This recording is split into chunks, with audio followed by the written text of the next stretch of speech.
వాక్యం ఆలోకిస్తే తిమోతి గురించి మాట్లాడుతూ అతడు నా ఇబ్బందులను ఎరిగియు నన్ను వెంబడించాడు.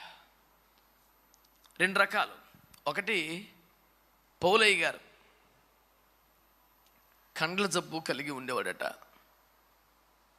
గలతీ పత్రిక 4లో ఆ బాధ చూడలేక గలతీ విశ్వాసులు తమ కండ్లు తీసి ఆయనకి ఇవ్వాలని ఇష్టపడ్డారంట. వైద్యం అంతా ఎదిగిన రోజులు కావు కాబట్టి జరగలేదు, కానీ సంఘానికి అలాంటి ఆశ ఉండేదంట. మాకెందుకు, మా కళ్ళు ఉన్న ఒకటే లేకపోయిన ఒకటి ఇంట్లో కూర్చుంటాం, మేము కదలకుండా కూర్చొని తిరిగే వాళ్ళం కాదు, ఎట్టకడ తిప్పలు పడతాం. నువ్వు ఆసియా కొండ మొత్తం తిరుగుతున్నావు, ఇన్ని సంఘాలు, ఇన్ని ప్రాంతాలు, ఇంత సేవ చేస్తున్నావు, నీకేమో సమస్య కళ్ళకు వచ్చేసింది.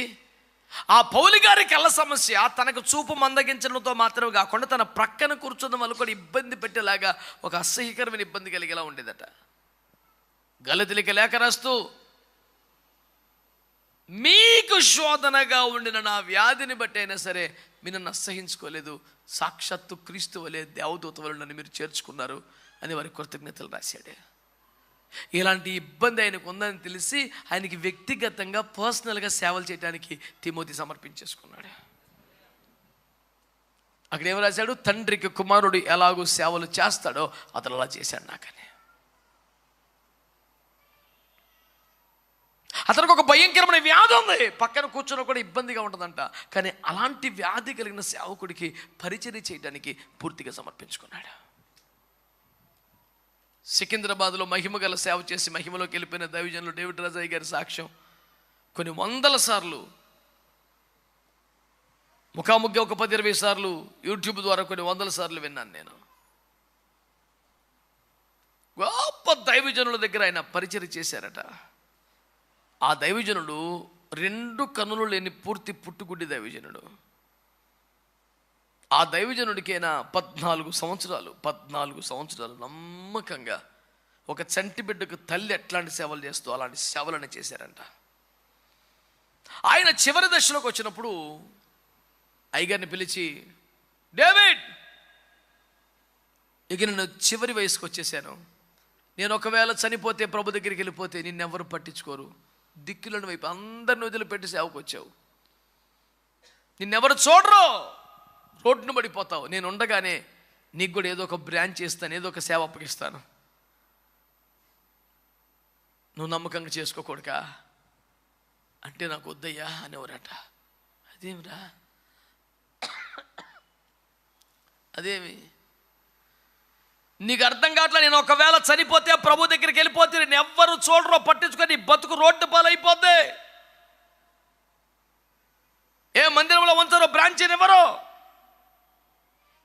నీకు రూపాయి ఉండదు నాన్న, పాడైపోతావురా, ఇంతకాలం నమ్మకంగా సేవ చేసావు, నీ భవిష్యత్తును తలుచుకుని నాకు దుఃఖంగా ఉంది, మంచి బ్రాంచ్ ఒకటిస్తాను చేసుకున్నా, నమ్మకంగా పరిచయం చేసుకోరా అంటే నాకు వద్దయ్యా. నీకు పిచ్చా చేదస్తావా, ఎందుకు వద్దన్నావు నువ్వు అని దగ్గర పిలిచి కోప్పడితే కడివడు దుఃఖంతో అన్నాడంట, అయ్యా మీరు 2 కళ్ళు లేవు, వయసు అవుతుంది, మీకు ఒక చంటి బిడ్డలాగా సేవలు చేయాలి, నా భవిష్యత్తును ఆశించి ఒక చర్చిని చూసుకొని వెళ్ళిపోతే మీకు ఎవరు చేస్తారు, అయ్యా మీరు చచ్చిపోయిన తర్వాతే నేను బయటికి వెళ్తానంటే అప్పుడు నిజంగా వెళ్తే నీకు మాత్రం చెప్పే గతి, నీకు రూపాయి దొరకదు, నేను రోడ్డు మీద పడిపోతావు అని పలుమార్లు చెప్పారంట. పర్లేదయ్యా, అడుక్కుని తిన్నా బతుకుతాను, కానీ మిమ్మల్ని ఎలా వదిలిపెట్టి వెళ్ళలేను, ఒక చంటి బిడ్డకి చేసినట్టు చెయ్యాలి, ఎవరు చేస్తారు, చెయ్యరు, నిజమేలేరా, నాకు ఇంకేముంది, అయిపోయింది వయసు, నేను చచ్చిపోతాను, కానీ నీవు నాశనం అయిపోతావు నాన్న, నిన్నెవ్వరు చూడరురా అని ఆయన కన్నీరు మున్నీరుగా బతిలాడు ఎవడంట. ఈయన మాత్రం వద్దు నాన్నగారు, నువ్వు ఉన్నంతకాలం నీకు చేసి వెళ్తాను, నేను కరెక్ట్గా నా తర్వాత రోడ్డును పడిపోయిన పర్లేదు, అడుక్కు తింటాను, కానీ నేను మట్టుకు వెళ్ళను, నేను వదిలిపెట్టి వెళ్ళాను ఎలాగ నేను అంటే ఆయన చేతులు ఎత్తయ్యా, నా కొడుకును దీవించయ్యా అని ఏడ్చి ప్రార్థన చేసేవాడంట. నిజంగానే ఆయన చనిపోయే వరకు ఆయన దగ్గర ఉన్నారు. చనిపోయిన తర్వాత నిజంగానే కట్టుబట్టలతో రోడ్డు మీదకి పంపించారంట. ఏమి లేదు, ఏడ్చి ప్రార్థన చేస్తుంటే మద్రాసు ప్రాంతం నుంచి దేవుడు సికింద్రాబాద్ వెళ్ళమని చెప్పారంట. కట్టుబట్టలతో వచ్చారు అయ్యగారు. డబ్బులు లేవు, గట్టిగా 4-5 జతల బట్టలు లేవు, ఎరిగిన మనుషులు ఎవరు లేరు. ఆ దేవ దర్శనం పట్టుకొని వచ్చారు. ఈ రోజున హైదరాబాద్, సికింద్రాబాద్ జంట నగరాల్లో డేవిడ్ రాజయ్య గారి సేవలో తక్కువ అంటే ఒక 6-7 వేలు, 8-9 వేల మంది విశ్వాసులు ఉన్నారు. పెద్ద పెద్ద మందిరాలు, బలమైన సంఘాలు ఉన్నాయి.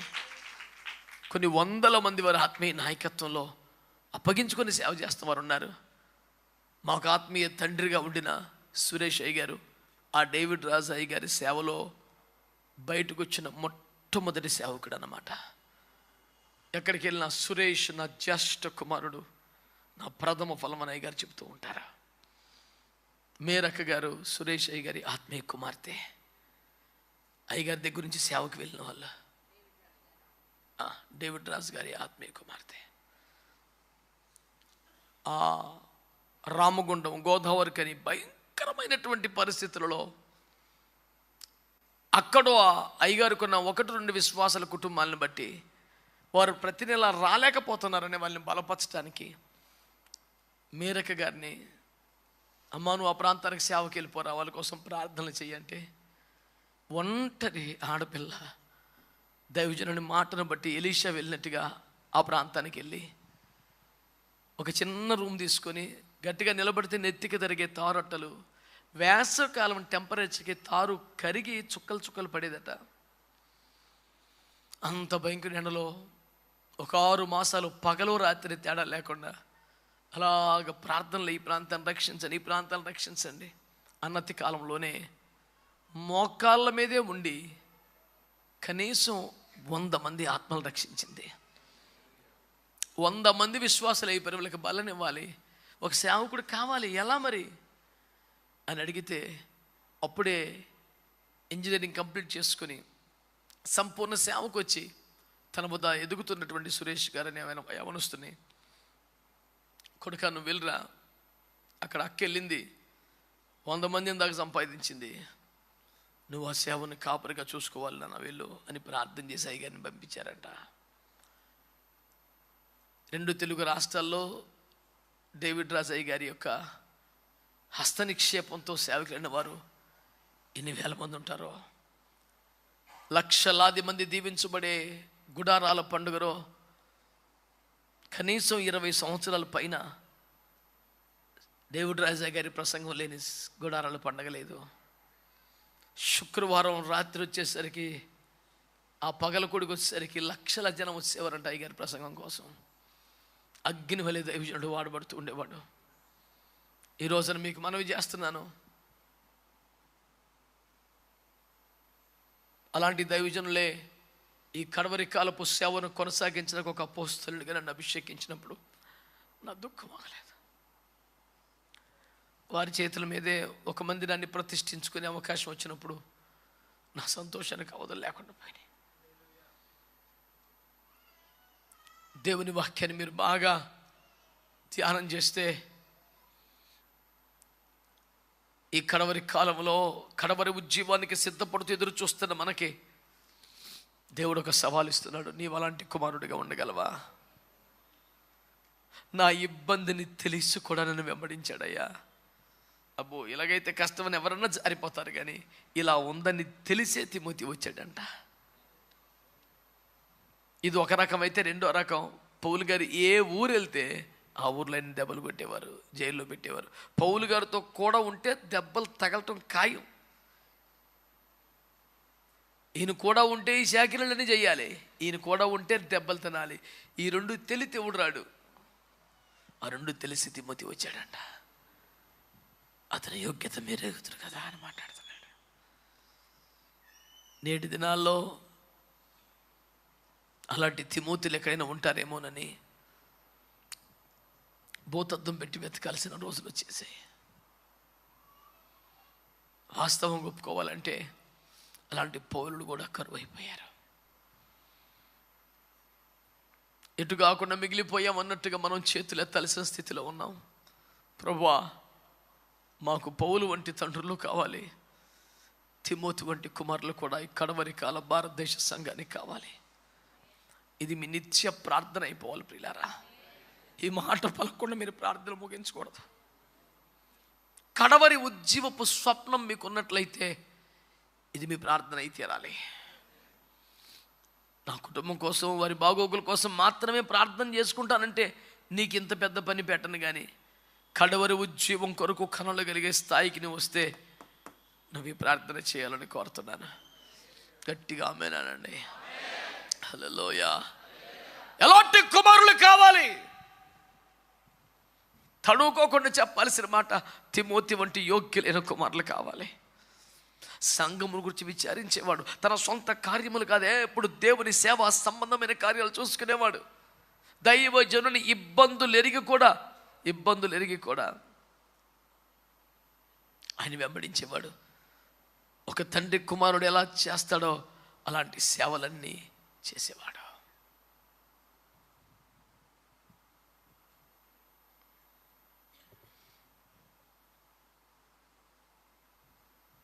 మరొక వ్యక్తిని గురించి కూడా మీకు జ్ఞాపకం చేస్తాను. పౌలు గారు అంటాడు 25వ వచనం, అదే అధ్యాయంలో చూడండి 25. మరియు నా సహోదరుడును జత పనివాడును నా తోడి యోధుడును మీ దూతయు నా అవసరమునకు ఉపచరించిన వాడునైనా. వరుస పెట్టి 5 మాటలు చెప్పాడండి ఎపఫ్రోదితుని గురించి. బా, ఒక్కొక్క మాట చదువునన్నా. నా సహోదరుడు, నా తోడి యోధుడు, జత పనివాడు, నా జత పనివాడు, మీ దూత నా అవసరములలో నాకు ఉపచరించిన వాడు. ఎవరంట ఆయన? ఎపఫ్రోదితు అనండి గట్టిగా. ఎపఫ్రోదితు అనే వ్యక్తి అట పౌలు గారి గురించి మాట్లాడుతున్నాడు. పౌలు గారు ఆయన గురించి, అతను నా సహోదరుడు, నా జత పనివాడు, నా తోటి యోధుడు. అంటే ఒకవేళ సేవలో, దేవుని రాజ్య స్థాపనలో నేను ఒక బలమైన యోధుని అయితే నాతో సమానముడు అంటాడు. బా, ఏం రేంజ్ అండి! నా జత పనివాడు, కొలీగ్, కోవర్కర్, కోలేబరర్, నా జత పనివాడు, నాతో సమానంగా పోరాడగల తోటి యోధుడు, మీకు దూత. అంటే మీకు ఏదన్నా ఇన్ఫర్మేషన్ ఇవ్వాలంటే నేను పంపే నమ్మకం నిగ్ధితుడు, నమ్మకమైన దూత, నా సహోదరుడు, నా తోటి యోధుడు, నా జత పనివాడు, మీకు దూత. ఇన్ని క్వాలిటీస్ ఉండి 5వ క్వాలిటీ ఏంటంటే నా అవసరములలో నాకు ఉపచరించిన వాడు. సేవ కొరకు ఎవరైనా సహాయపడేవారు, సహకరించేవారు ఉండడం సహజమే. దేవుని రాజ్యం కొరకు, దేవుని మందిరం కొరకు, దేవుని సేవ కొరకు ఎవరైనా ముందు వస్తారు. కానీ దైవజనుల వ్యక్తిగత అవసరాలు ఎవరు చూస్తారు? అసలు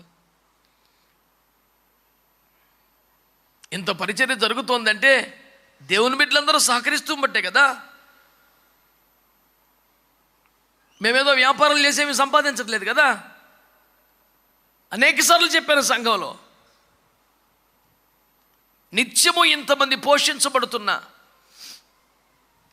నిత్యము ఇన్ని కార్యక్రమాలు చేస్తున్నా, ఈ బెరాక అపోస్తలిక సంఘం అనే పరిచర్యలు కేవలం మీరు ఇస్తున్నటువంటి మీ కష్టం, మీ కానుకలు, మీ సమర్పణలతోనే జరుగుతుందని ఇప్పటికి ఎన్ని వందల సార్లు యూట్యూబ్లో కూడా చాలా విని చాలామంది చెప్తూ ఉంటారు. దేవుని సేవ కొరకు, దేవుని రాజ్యం కొరకు, దేవుని పరిచర్ల కొరకు భక్తులు ఉదారాలంగా సహకరించడం మనం చూస్తున్నాం, వింటున్నాం. కానీ పౌలు గారు అంటాడు ఎపఫ్రోదితు గురించి, అతడు నా అవసరాల్లో చూసుకున్నాడు. ఇన్ని వందల మంది బిడ్డలను కలిగి ఉన్న మేము కూడా చాలా అరుదుగా వింటాం. నిన్నొక బిడ్డ నాకు 5,000 రూపాయలు కానుకేసింది ఫోన్పేలో.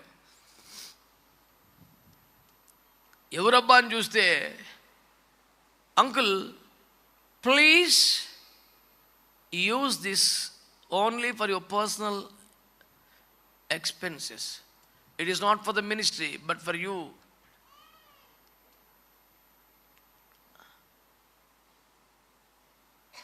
వందలో ఒకటో, 200లో ఒకటో అలాంటి మెసేజ్లు వస్తాయి. నాకు ఆశ్చర్యం.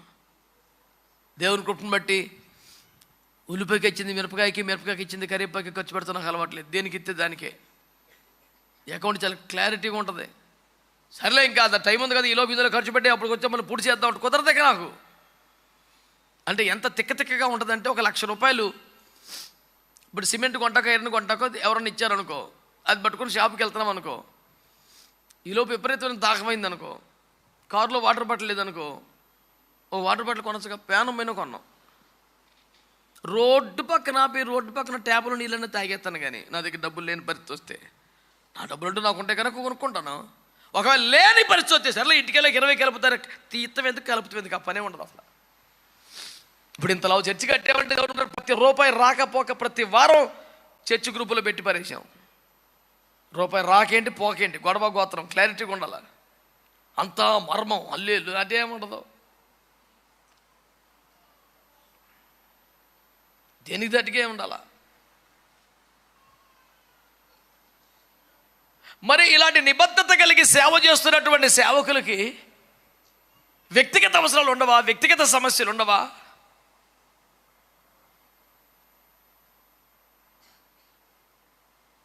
ఎపఫ్రోదితట అతను నా అవసరాలు నాకు ఉపయోగపడ్డాడు. దేవునికి స్తోత్రం కలుగును గాక. హల్లెలూయా. తిమోతి వంటి యోగ్యమైన కుమారులు కావాలి, ఎపఫ్రోదితు వంటి యోధులు కావాలి. గట్టిగా ఆమెను అనొచ్చుగా. నాతోటి యోధుడో, సహోదరుడో, జత పనివాడో, మీకు దూతలు అంటాడో, ఎపఫ్రోదితు వంటి యోధులు. చెప్పండి, తిమోతి వంటి సౌండ్ సరిపోలా, ఎపఫ్రోదితు వంటి యోధులు కావాలి. ఆమేన్. యోధులు కావాలని ప్రార్థన చేస్తారా? నేను అలాంటి యోధుని అవ్వాలని ప్రార్థన చేస్తారా? మీ తెలివితేటలు వాడుకోండి. ఇక దేవునికి స్తోత్రం. మారేడుమిల్లిలో మహిమగల సేవ చేసిన దైవజనులు ప్రేమసాగర్ గారి పేరు మీరు విన్నారా? చాలా గొప్ప దైవజనుడు.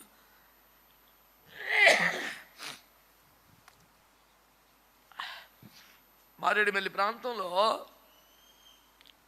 ఇప్పటికీ 95 నాటికి చెప్తున్నాను.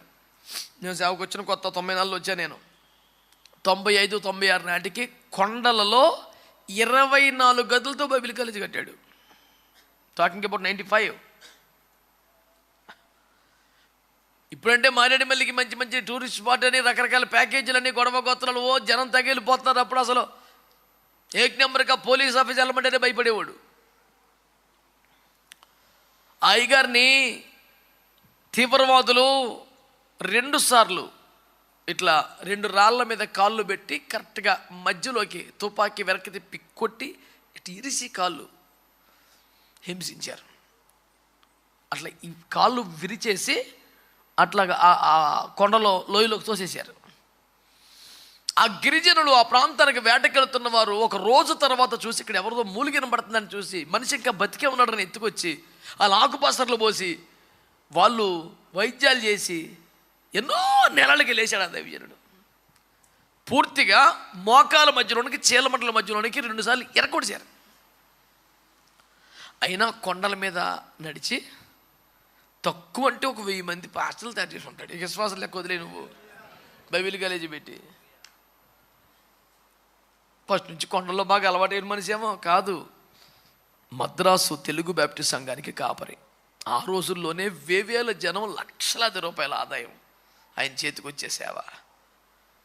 మిషనరీ మీటింగ్ ఒకటి పెట్టి థీమ్ సాంగ్ రాయమని బాగా పాటలు రాస్తారంట ఆయన. అయ్యగారు ఒక థీమ్ సాంగ్ రాసి పెట్టండి అంటే, భారతదేశ సువార్త సంగమా భూమిదివి సంగమమా అని ఒక పాట రాశాడు. మీకు భవిష్యత్తు చాలామందికి వినుంటారు. ఆ పాట రాసి ఆయన ట్యూన్ చేసి ఆ క్వైర్కి నేర్పుతున్నారంట. ఇక పొద్దున్న జనం రావటం కూర్చొని భారతదేశ సువార్త సంగమా భూమిదివి సంగమమా అని నేర్పుతూ ఉంటే వాళ్ళు నేర్చుకుంటూ ఉంటే అందులో ఒకటి, కొండల్లోకి కోనల్లోనికి స్వార్థికులను పంపండి, మిషనరీలను పంపండి అన్న ఒక శరణం అన్నమాట. అది నేర్పుతుంటే అందరు నేర్చుకున్నారంట. ఒక పెద్ద స్వరము గంభీరంగా, నువ్వెందుకు వెళ్ళవు అని. ఎవరు లేరు. అట బ్రహ్మ అలా ప్రొక్కడు మళ్ళీ నేర్పుతున్నాడు. నా కుమారుడా నువ్వే వెళ్ళు. ప్రభు నేనా? ఇంత పెద్ద సంఘం, నువ్వు అప్పగించిన బాధ్యత నేను ఎలాగ వెళ్ళిపోతాను? నేను చూసుకుంటాను, నువ్వు వెళ్ళు. లేదు ప్రభు యవనస్తులను రైజ్ చేస్తాను పంపిస్తానంటే నువ్వే వెళ్ళు. ఆయన భార్య మద్రాసులో టీచర్ గారు, ఈయనేమో ఈ పెద్ద సంఘానికి కాపరి. పిల్లల్ని వేసుకొని టీచర్ జాబ్ రిజైన్ చేయించి ఈ చర్చిని రిజైన్ చేసి పిల్లల్ని వేసుకొని ఎక్కడికి వెళ్ళమంటామంటే ఆ మారేడుమల్లి చూపిస్తే ఒక సుసంపన్నమైన సౌభాగ్యవంతమైన మహానగర జీవితంలోంచి భార్యను కూడా రిజైన్ చేయించి పిల్లల్ని వేసుకొని బయలుదేరి మారేడుమల్లికి వచ్చాడు. అప్పుడు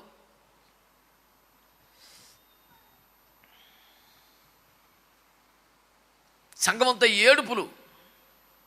లేదమ్మా, దేవుడు చెప్పాడు, నేను వెళ్ళాలి. వచ్చి ఇక్కడ సేవ చేశారు, చాలా దెబ్బలు తిన్నారు, చాలా వేల మంది ప్రజల రక్షణలోకి నడిపించారు. ఇప్పటికీ అక్కడెక్కడికి సేవకులు ఎక్కడ తగులుతూ ఉంటే నాన్న ఎక్కడంటే ప్రేమ సాగర్ దగ్గర, ఈ గారి దగ్గర మేము తరిపిదయ్యామన్నారు. ఓరి బాబు, ఎక్కడెక్కడ తగులుతుంటారు జనం. మంచి సేవ చేసే వాళ్ళందరూ. అయ్యగారి దగ్గర మేము కొంచెం బలపడ్డామండి. మొన్న ఇలాగే ఒకసారి మన చర్చిలోనే ప్రేమసాగర్ గురించి మాట్లాడుతుంటే యూట్యూబ్లోకి ఆయన విన్నాడండి. మన భద్రాంచలం పోతే నన్ను పట్టుకున్నాడు. మా అయ్యగారి గురించి ఎంత మంచి మాటలు చెప్పని అడుగుతున్నాడు. ఎందుకంటే పరిశుద్ధుల సాక్ష్యాన్ని పంచుకోవడం నాకు చాలా ఇష్టం. ఎప్పుడు కూడా నేను సహజంగా చేసే పని అది. ఆయన నేను కలిసి ఒక చోట పరిచయం చేసే అవకాశం వచ్చింది ఆ దినాల్లో. నేను అప్పుడే కొత్తగా సేవకు వచ్చిన పోలవరంలో యూత్ రిట్రీట్ పెట్టారు. నేను ఒక పిల్ల ప్రసంగికున్నప్పుడు ఆయన మెయిన్ స్పీకరు. ఆ పై పేరు అయింది, రెండో పేరు నాది అన్నమాట. ఊరోలే అనుకున్నాడు. ఇళ్ళకి తెలిసింది ఆయన ఎంత పెద్ద దైవజనుడు. అమ్మో, ఆయన పక్కన కూర్చోలేక నేను అమ్మ ఇంత పెద్ద దైవజనుడు నేను ఆడ కూర్చొని పోయి ఓ పక్కన కూర్చొని కాంగో పక్కన వెళ్ళి చేరేసి ఇప్పుడు ఈ ప్యాడ్స్లు ఎన్ని ఆడో చచ్చినాయి. కాంగో ఉందంటే కోటలో ఎక్కలేసిన కోట కింద లెక్క అది.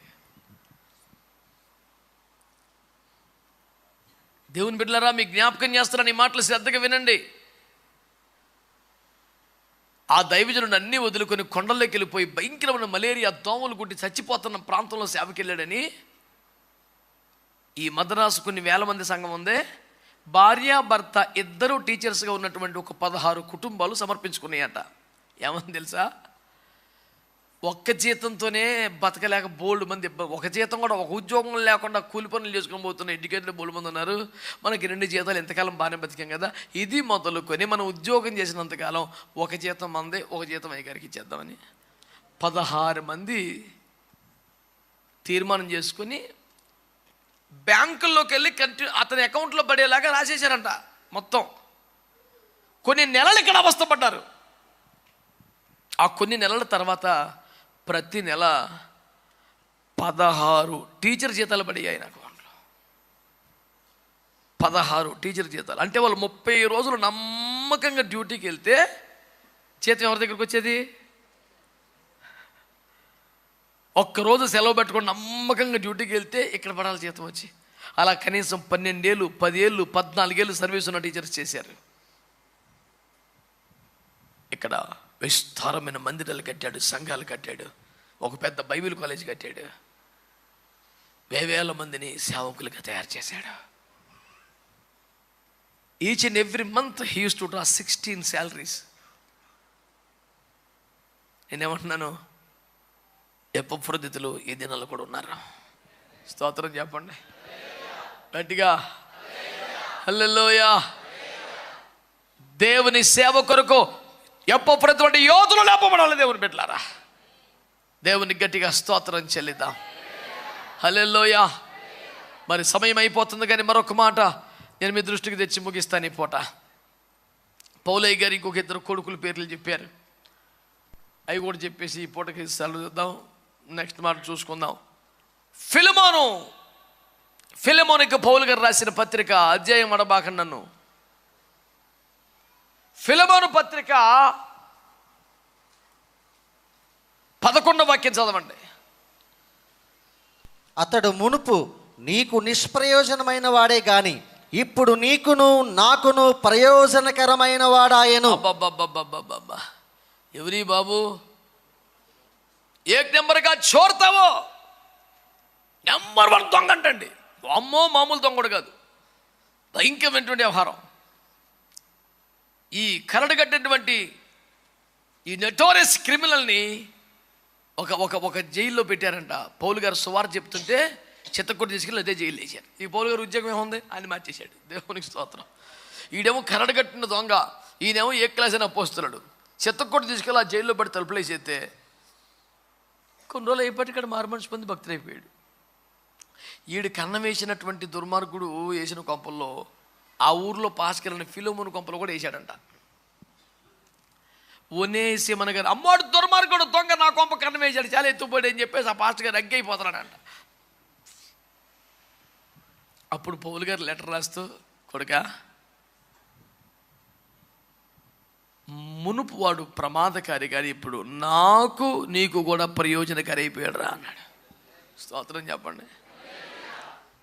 అట్టాగే నటిస్తారు జైలు నుంచి బయటకు వస్తాక నంబకయ్యో డేంజరస్ ఫెలో, నీ గురించి ఆడు గురించి నీకు తెలీదు, మేము పడ్డాం వాడితో, నువ్వు వాడిని గప్పుకుని చేరతీసావు, అయ్యగారు వచ్చాడు ఇంట్లో దోసేసాడు, చాలా డేంజరస్ ఫెలో అని రిప్లై కొట్టాడు. ఎవరికి? పౌలయ్య గారికి. పౌలు అంటాడు, సరే అయితే అతని నష్టమును నా లెక్కలో చేర్చుము, నేను కట్టుకుంటాను అన్నాడు. దెబ్బకి దుఃఖం వచ్చేసింది. అయ్యా అదేంటయ్యా నువ్వు కడతావేంటి, నేను కడతావేంటి, ఎవరిదైనా అదేంటయ్యా, సరే మాఫీ, ఏమొద్దులే. దొంగ దొరికితే వాడి దగ్గర 7 అంతలు వసూలు చేయవల్ల కదా సామెతల అధ్యాయం పట్టు కూర్చున్నాడు ఫిలోమోను అక్కడ. ఆడు దొరికితే 7 రెట్లకి ఎక్కించాలండి. ఇప్పుడు పౌలు గారు ఏమన్నాడు, నా లెక్కలు వేసాను నేను తీర్చుకుంటాను, ఎంతకన్నా వేసాడు నేను తీసుకుంటాడు అన్నాడు. ఎందుకు ఆడిదంత మీద తీసుకుంటున్నావు, ఎందుకంత అంత మీద తీసుకుంటున్నావు, ఎందుకు ఇప్పుడు మారితే మారేయాలే అంత వేసేసుకోవాలండి.